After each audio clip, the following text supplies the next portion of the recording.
primeiro Fórum Banca organizado pelo Semanário Angolano Expansão e o Diário Económico reúne em Luanda os principais nomes do setor financeiro. Entre os oradores estão nomes como Álvaro Sobrinho, Fernando Teles, Luís Leles e Emídio Pinheiro. O que é que faz o setor financeiro? O que é que fazem os bancos angolanos? O que é que estão a fazer para crescer? A sua presença no mercado interno, mas também no mercado internacional. Fica também a dar aqui uma palavra ao Evaristo. Nós temos tido, entre a Expansão e o Diário Económico, uma colaboração muito frutuosa,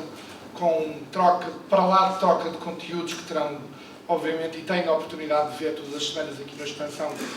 e também conteúdos de expansão todas as semanas e de uma forma muito regular no Diário Económico. Estas iniciativas visam também dar essa escala e essa dimensão que a economia angolana claramente merece e justifica. Mais uma vez, muito obrigado aos meus conferencistas, aos nossos parceiros, obviamente, pela vossa aposta nesta iniciativa que é muito relevante também para o Diário Económico. Evaristo.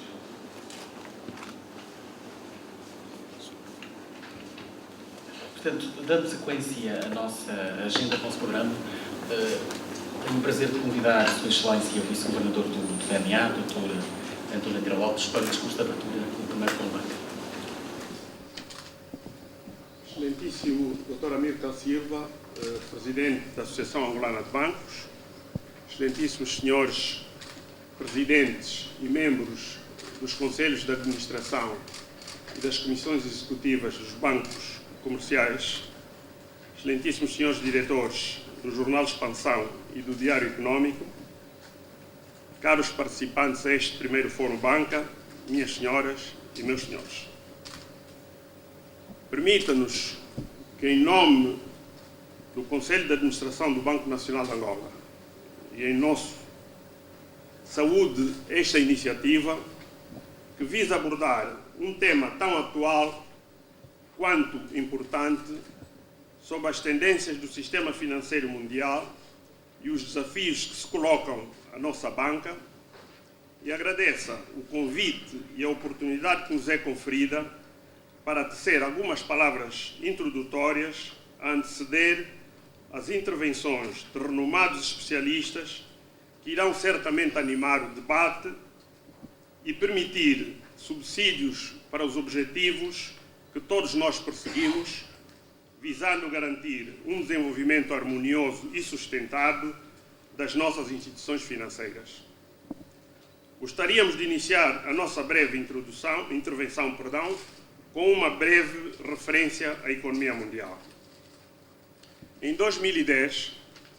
fruto das medidas tomadas pelas principais economias para fazer face à crise, a economia mundial mostrou sinais de recuperação, tendo-se assistido a um crescimento moderado das mesmas, apesar da turbulência nos mercados da dívida soberana, nomeadamente em alguns países da zona euro, e do aumento dos índices de desemprego. Segundo informações publicadas pelo Fundo Monetário Internacional, o Produto Interno Bruto da economia mundial terá registrado em 2010 um aumento de 5,1%, em grande parte justificado pelo crescimento inesperado do consumo privado nos Estados Unidos e no Japão, contrariando assim os receios de alguns analistas, segundo os quais o consumo mundial tenderia a reduzir-se, tornando impossível a recuperação do investimento privado. Ainda de acordo com as projeções mais recentes do Fundo, o crescimento do Produto Interno Bruto Real deverá rondar os 4,3% em 2011, com as economias desenvolvidas a crescerem apenas 2,2% e as emergentes 6,6%. O crescimento da economia mundial foi, portanto, revisto em baixa quando comparado aos 4,5% projetados em abril do corrente ano. Esta diminuição deve-se sobretudo a dois fatores: a diminuição da produção industrial e do consumo na terceira maior economia mundial, o Japão, derivada do terremoto do tsunami no passado mês de março, e o crescimento abaixo do esperado da economia americana. Por outro lado, a inflação registrada nas principais economias emergentes, como a China, Brasil e Índia,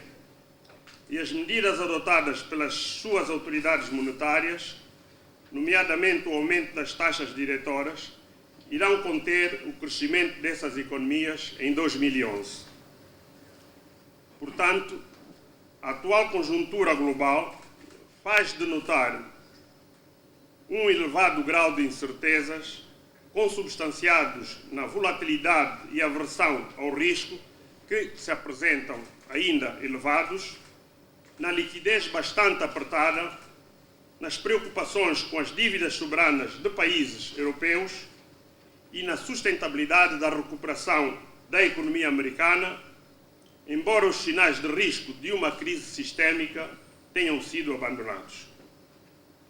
Perante este quadro, assistimos nos últimos anos a um processo de consolidação dos sistemas de informação,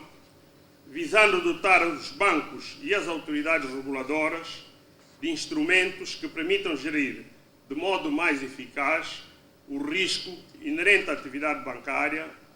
nomeadamente através do estabelecimento de novas regras e da introdução de conceitos mais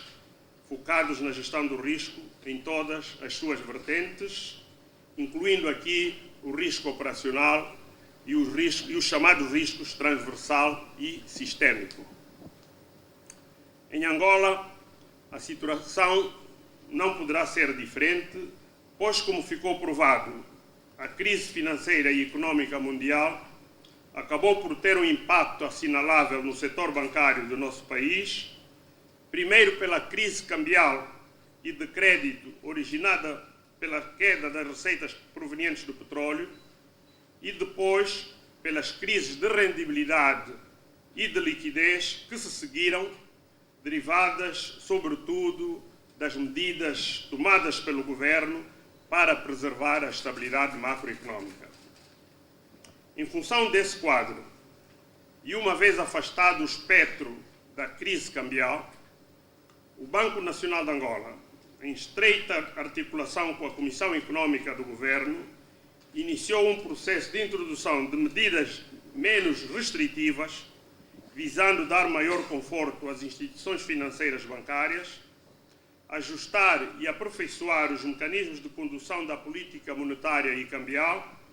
e assegurar a estabilidade do sistema financeiro nacional. Com estas medidas,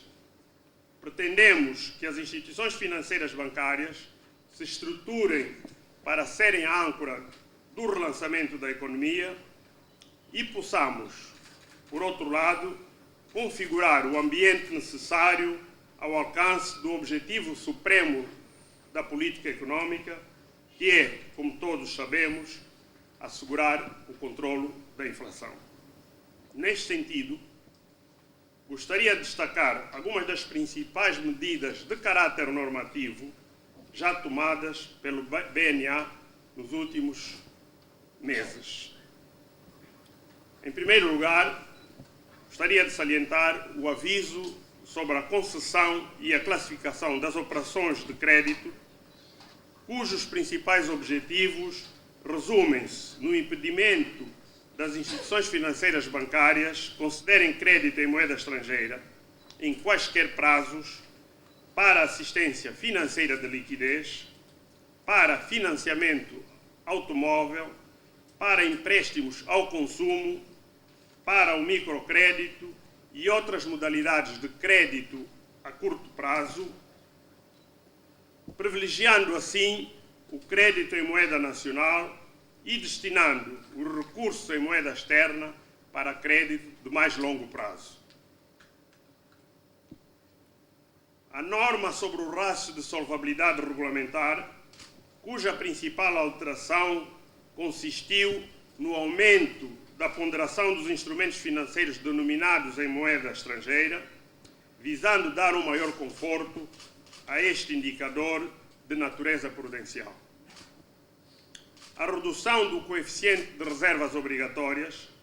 em moeda nacional de 25% para 20%, com o objetivo fundamental de reduzir o diferencial entre este coeficiente da moeda nacional e o seu homólogo da moeda estrangeira, que é hoje de 15%,